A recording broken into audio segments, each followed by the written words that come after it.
So, you've finally done it. You've dived into that competitive mode and you fought your way through 10 placement matches. You probably found a mixed bag of victory and defeat, and you may have thought, well, I won most of these games, so let's see my rank. But then...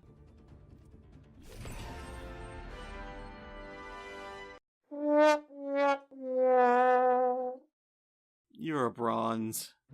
It stings. That brown emblem might as well be a poop emoji because Blizzard has just confirmed that you are shit at this game. But don't worry, so am I. So are a lot of people. I bet this isn't even the first video you've watched on the subject. I can tell you I've seen a few. But what I see a lot of in these guide videos are good players who are never really in bronze, either derank their account or make an alt account to get into bronze and get an understanding of this elo. But they merely adopted the bronze. I was born in it. Molded by it. I didn't see— okay, I have to stop this. The movie was 6 years ago, and I am an old man.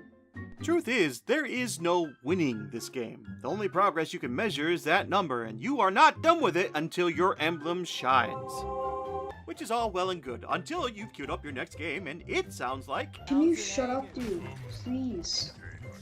Alright, if you're not saying something...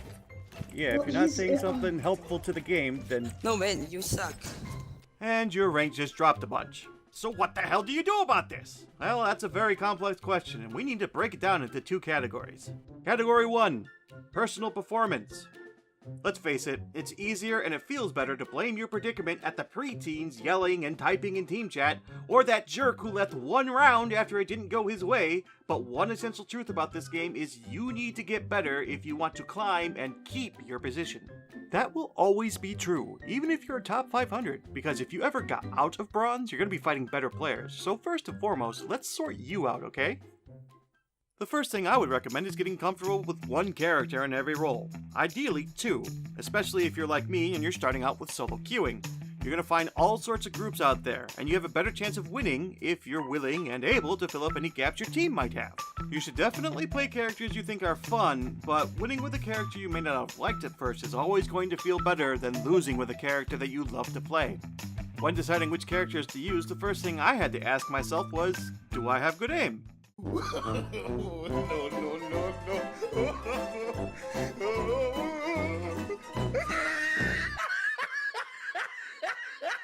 I don't. So I will generally never touch a sniper because I'd be making our team 5v6 because I wouldn't be getting any kills.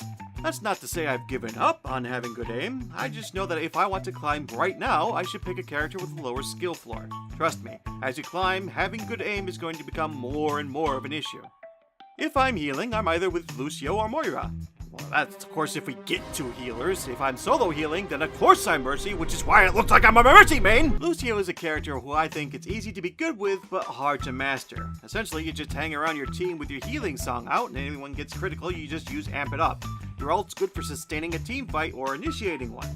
Just don't try to show off with the boop kills or get tempted to chase down a stray DPS because your team will die if you're not around them. Once you've gotten good with the character, then you can start sending out that spicy meme sauce. Moira is a little more tricky. You can easily be tempted to DPS when you really need to be healing, but you should be on the lookout for opportunities to help focus down those hard to track enemies. Also, save Coalescence for team fights. It does healing and damage, so make sure you're using it for both. If I'm tanking, I'm with Reinhardt or Winston. Reinhardt will complement certain configurations, Bastion, excuse me. And he effectively controls choke points with really tight quarters, and it feels so good to catch that enemy team unaware with Earth Shatter and just destroy everything. Oh, it feels so good. Winston does better in more open maps where he can dive in and out of danger and ambush that back line.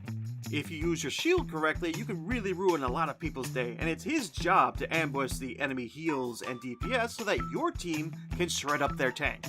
In addition to soaking damage, his ult can be used to contest the point, allowing your team much needed time to make it back and win a team fight.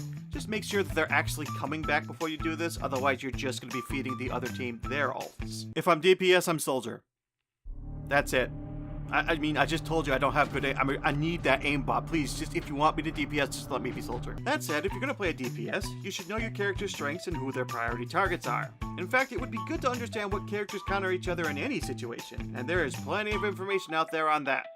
If you're interested in more detail about how to use any character, leave a comment below and I'll make some guide videos from the perspective of a bronze. So keep that in mind. I'm not the best. So, once you're flexing and filling up the gaps trying to keep this ship afloat, what else can you do?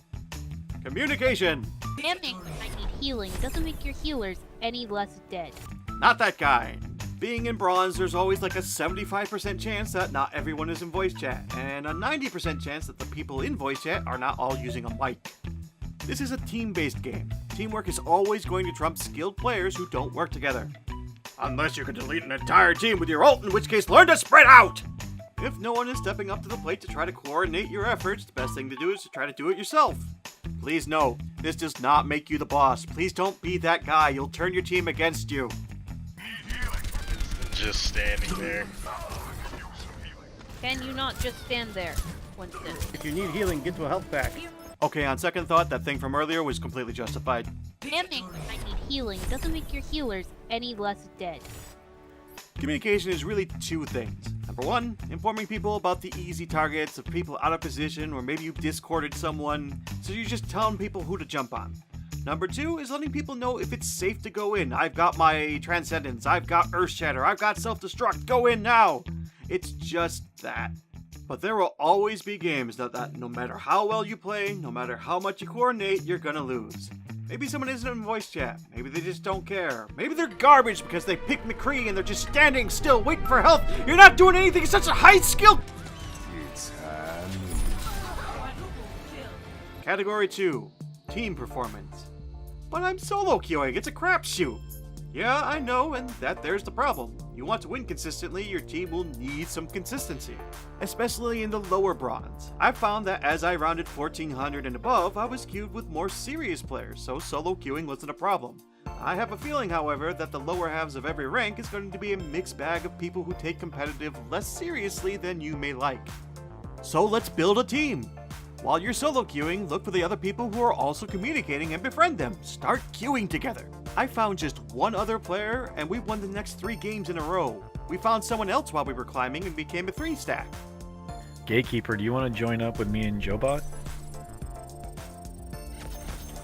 Are we winning? Third win in a row. Third win in a row. I'm in. And if someone in your group of friends is playing, don't solo queue, because you can find yourself pit against them and suddenly you're hurting their rank or vice versa. So that's pretty much it. Find out which heroes work with your skill set, be willing to fill the gaps in your team, and communicate with them. Do all this, and in a few hours of hard work, tenacity, and perseverance, you will likely still be in bronze. Because the last point, it's not going to happen in one day.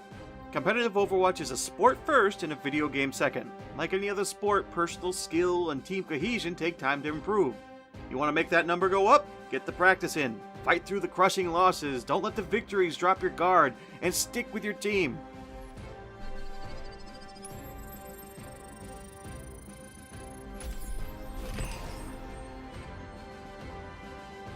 Also, don't let this number fool you. You're not out of bronze until you're like 1700 and you could take a couple losses.